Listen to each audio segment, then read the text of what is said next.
नमस्कार, भारत एक्सप्रेस देख रहे हैं आप और मैं हूं आप सबके साथ अनूप। आईपीएस पूरन कुमार के सुसाइड के 7 दिन बाद भी वही सवाल आज भी घूम रहा है कि डीजीपी और एसएसपी पर एक्शन क्यों नहीं लिया जा रहा है। अभी तक परिजनों ने शव का पोस्टमार्टम भी नहीं करवाया है और लगातार डीजीपी एसएसपी की गिरफ्तारी और बर्खास्तगी की मांग की जा रही है। महापंचायत का अल्टीमेटम भी खत्म हो रहा है, लेकिन कहते हैं दिया तले अंधेरा। जब मरने वाला पुलिस का अधिकारी है और आरोप भी पुलिस के बड़े अधिकारियों पर लगा हो तो जांच में देरी तो होगी ही।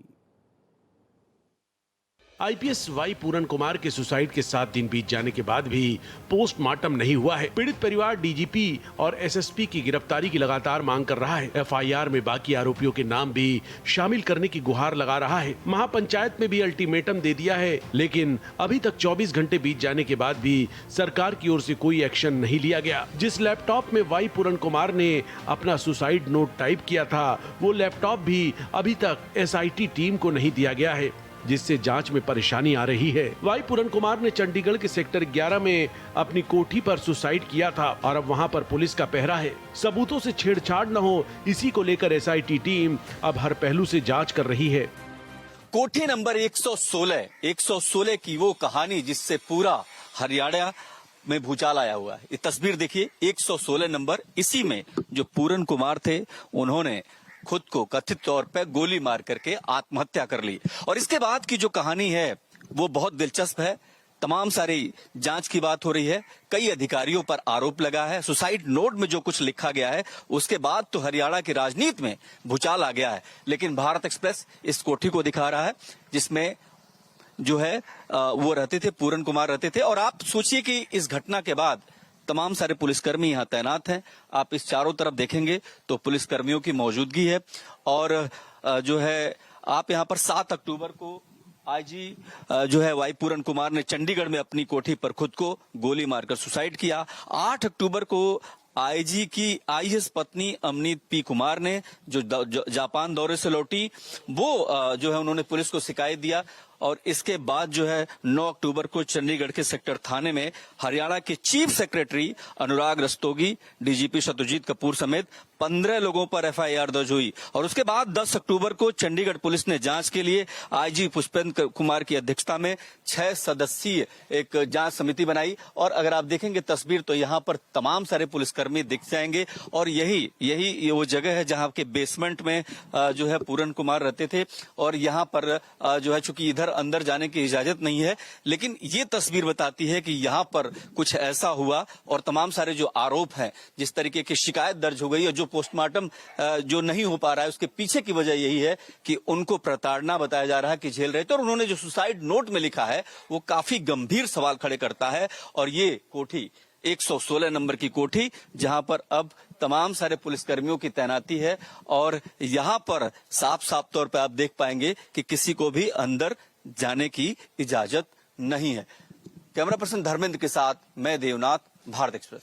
चंडीगढ़ पुलिस को पूरन कुमार की कॉल डिटेल रिकॉर्ड से कुछ अहम सुराग मिले हैं। घटना से पहले उन्होंने कई अधिकारियों, अपने वकील और परिचितों से बातचीत की थी। पुलिस अब इन लोगों से पूछताछ करेगी ताकि ये पता लगाया जा सके कि कहीं किसी तनाव या दबाव में उन्हें ये कदम उठाने पर मजबूर तो नहीं किया गया। अब तक पुलिस इस मामले में 5 लोगों से पूछताछ कर चुकी है, जिनमें घर के नौकर और करीबी शामिल हैं। पुलिस जल्द ही कुमार के गनमैन सुशील कुमार, जो फिलहाल रंगदारी के एक मामले में न्यायिक हिरासत में है, उससे पूछताछ करेगी। लेकिन सवाल यहाँ ये है कि आखिर डीजीपी और एसएसपी पर एक्शन क्यों नहीं लिया जा रहा। जब सुसाइड नोट में सीधे सीधे 8 बार जिक्र था तो पहली बार एफआईआर में नाम क्यों नहीं जोड़ा गया। सुसाइड नोट में बाकी के जिन नामों का जिक्र है उन पर भी एफआईआर क्यों नहीं की गई, उनके खिलाफ कोई एक्शन क्यों नहीं लिया जा रहा। बहरहाल परिवार और महापंचायत का साफ साफ कहना है कि जब तक मांगे नहीं मानी जाती हैं तब तक पोस्टमार्टम नहीं करवाया जाएगा। चंडीगढ़ से देवनाथ के साथ ब्यूरो रिपोर्ट, भारत एक्सप्रेस।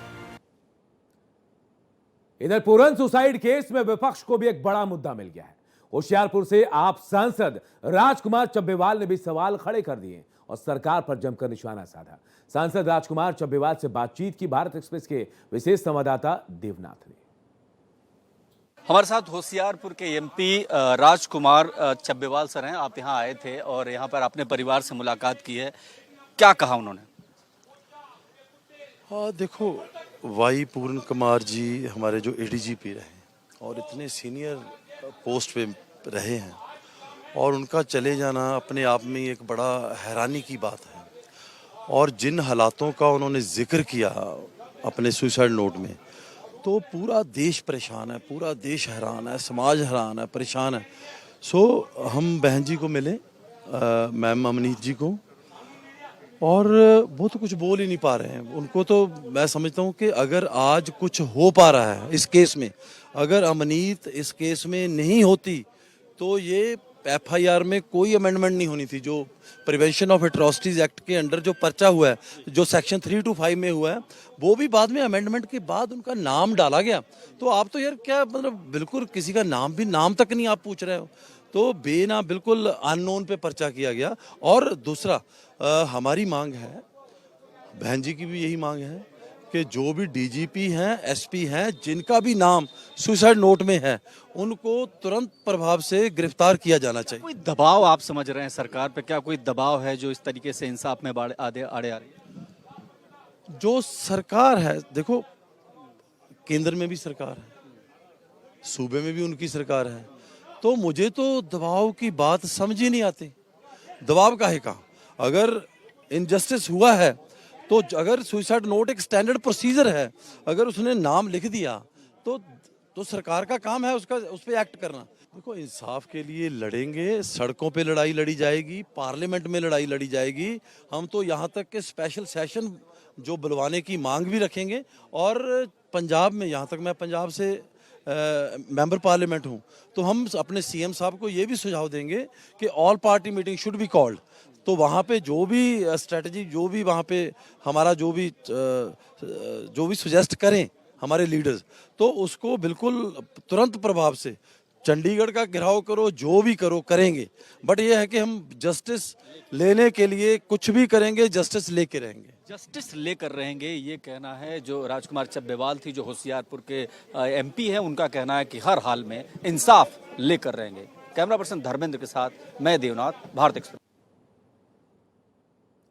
और IPS पूरन कुमार की पत्नी IAS अमनप्रीत P कुमार ने चंडीगढ़ SSP से सुसाइड नोट में मौजूद सभी अधिकारियों के नाम FIR में जोड़ने की गुहार लगाई। देखिए, SC/ST एक्ट की सही धारा लगाई जाए, ये भी उन्होंने कहा है।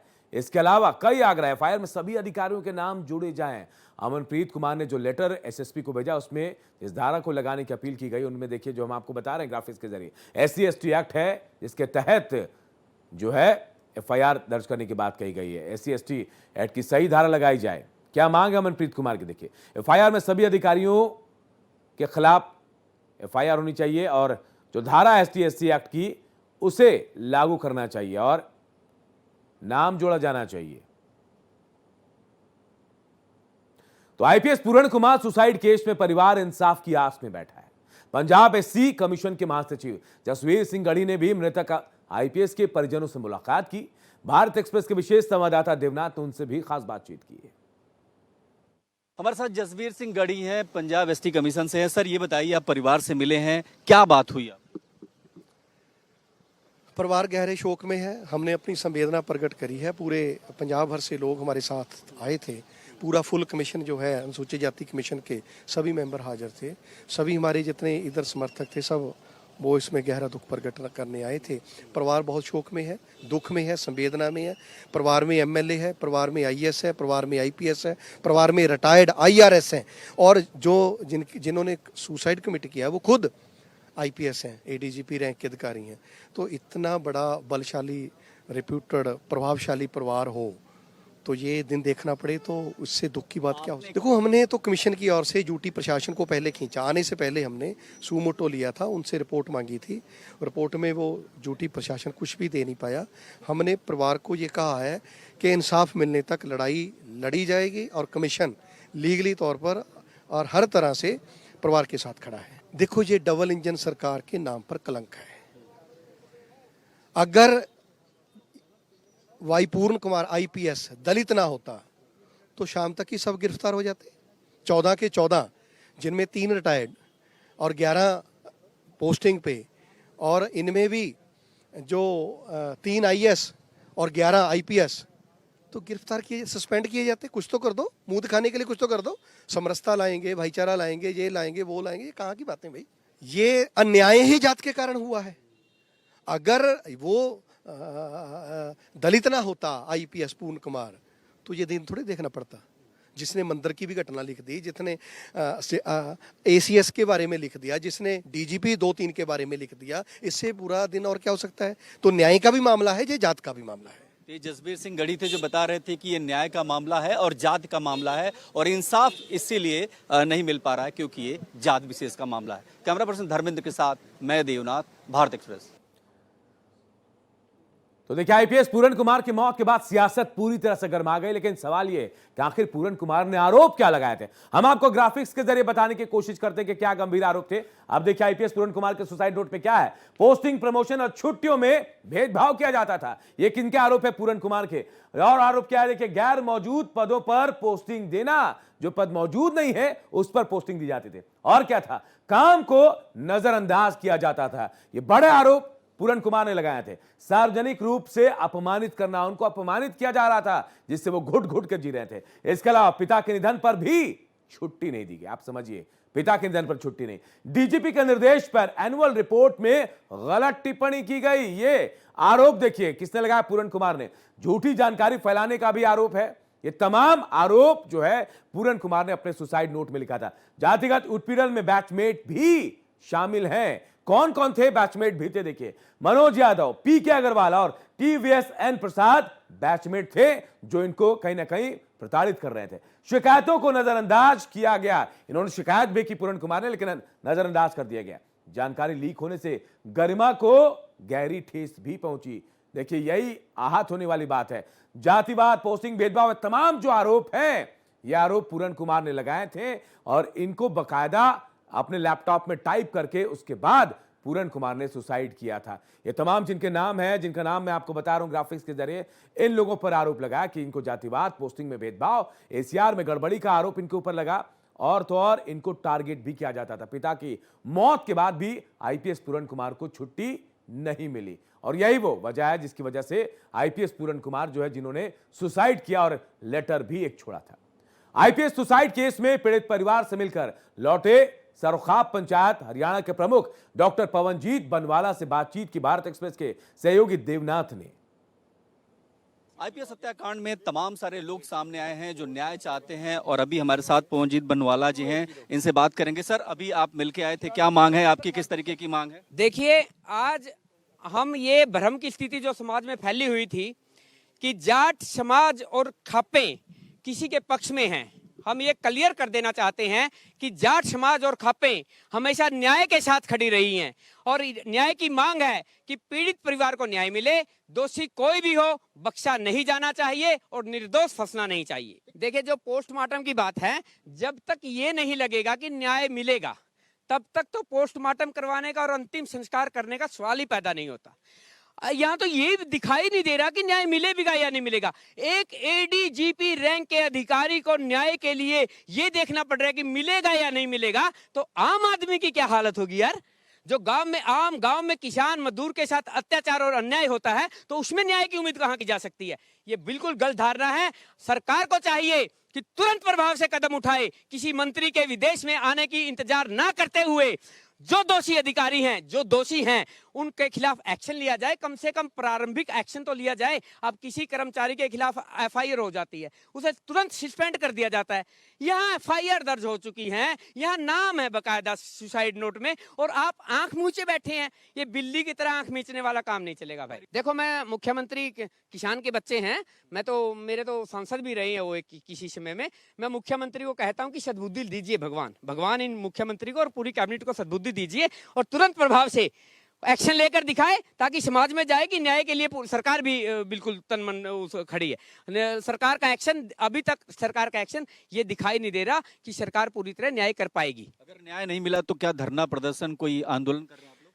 अगर न्याय नहीं मिला तो मैंने पहले ही बताया था, हम सर्वखाप के लोग हैं, हम जाट समाज के लोग हैं, हम न्याय दिलवाना भी जानते हैं, हम न्याय करवाना भी जानते हैं, और अगर करना पड़ा तो ये बात बहुत बहुत दूर तक जाएगी। सरकार की चूल्हे हिला देंगे, लेकिन न्याय जिसके साथ खड़े हो जाएंगे ना न्याय दिलाने के लिए, न्याय तो दिलवा कर ही रहेंगे भाई। ठीक है, तो ये थे पवनजीत जो बता रहे थे कि न्याय हर हाल में चाहिए, अगर न्याय नहीं मिला तो सरकार की चूल्हे हिला देंगे। कैमरा पर्सन धर्मेंद्र के साथ मैं Debnath, Bharat express.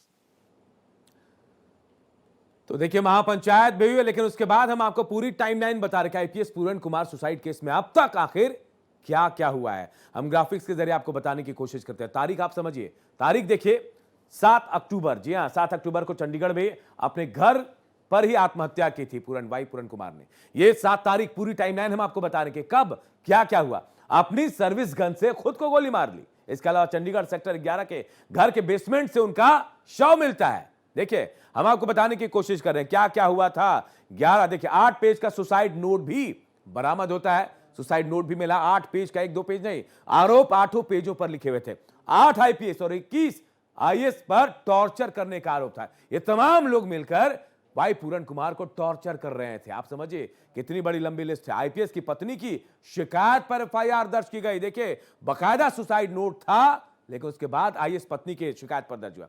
3 IAS 12 IPS अधिकारियों के खिलाफ एफआईआर दर्ज की गई और वो भी खाना पूर्ति कहा जा रहा है। चंडीगढ़ पुलिस ने सभी के खिलाफ एफआईआर दर्ज की है। बहुत ज्यादा एक्शन हुआ जब उनकी वाइफ आईएएस जो है वो जापान से लौटी। उसके बाद जब उन्होंने विरोध किया तब एफआईआर दर्ज हुई। आत्महत्या के लिए उकसाने का मामला दर्ज हुआ, लेकिन अब कहा जा रहा है कि और भी इसमें धाराएं जोड़ी जाए। सुसाइड नोट में नामित लोगों के खिलाफ केस दर्ज किया गया। जिनका नाम था उनके खिलाफ है। सेक्टर 11 पुलिस स्टेशन में एफआईआर दर्ज हुई। पूरी टाइमलाइन हम आपको बता रहे हैं कब क्या हुआ। जांच के लिए 6 सदस्यीय एसआईटी टीम का गठन भी कर दिया गया है। एसआईटी इस पूरे मामले की जांच कर रही है। आईजी पुष्पेंद्र कुमार की अध्यक्षता में एसआईटी टीम का गठन किया गया है और यही पूरे मामले की छानबीन की जा रही है। और देखिए पूरन कुमार के शव का अब तक पोस्टमार्टम नहीं हुआ है, क्योंकि परिजन कह रहे हैं कि पहले एक्शन हो उसके बाद पोस्टमार्टम होगा। तो विरोध देखिए अब भी घर वाले भी कर रहे हैं, लगातार विरोध कर रहे हैं। परिवार की सहमति के बाद पोस्टमार्टम होगा। डीजीपी कह रहे हैं कि परिवार वाले जब कह देंगे, उनकी हां होगी तब होगा। न्याय की मांग को लेकर आईपीएस ने क्या कुछ कहा ये भी हम आपको बता रहे हैं। देखिए ये तमाम आरोप हैं जो हम आपको ग्राफिक्स के जरिए बता रहे हैं। तो हम आपको बता रहे हैं, देखिए 8 आईपीएस है, 2 आईएएस हैं, माफ कीजिएगा 2 आईएएस हैं जिनके ऊपर एफआईआर की गई है।